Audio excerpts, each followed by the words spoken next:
So dito mga boss, meron tayo dito ang dalawang available. Walang may-ari nito mga boss. Kasi nga, hindi tayo nagtanggap ng mga pa-order. Dahil nga, payment first tayo mga boss. So babayaran nyo muna bago ko ipadala. So yung sound check nito or yung testing nito, ipapasa ko na lang kung sino yung makakabili. Ngayon mga boss, sa mga nagtatanong, ang dami ninyong tanong dun sa mga nakaraang video natin. Hindi ko masagot isa-isa yung mga tanong ninyo kung magkano nga ba.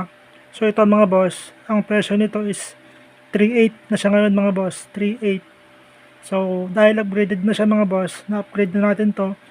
Kung mga tanong ninyong kung kaya ng tilapia, yes mga boss, kaya nitong tilapia.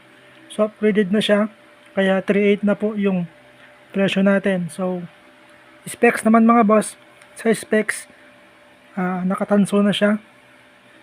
Tanso yung upper niya, saka fiber siya mga boss. Ayan. Meron siyang capacitor ng spinner, malakas to, 5 UF. Saka dalawang capacitor ng electric fan. Tapos ito yung matindi mga boss. Capacitor ng condenser ng chainsaw. Dalawa, saka 5 na condenser mga bossing. Ayan. So parehas lang ito. Parehas lang yung dalawang yan. Pansinin nyo mga boss, mataba na yung bugi niya mga bossing. Loaded na yan, loaded. At saka may switch na siya mga boss. Ngayon, yung pag-testing nito, ipapasa ko kung sino yung makakabili. So payment first mga boss. Babayaran muna bago natin ipadala. Ayan mga boss.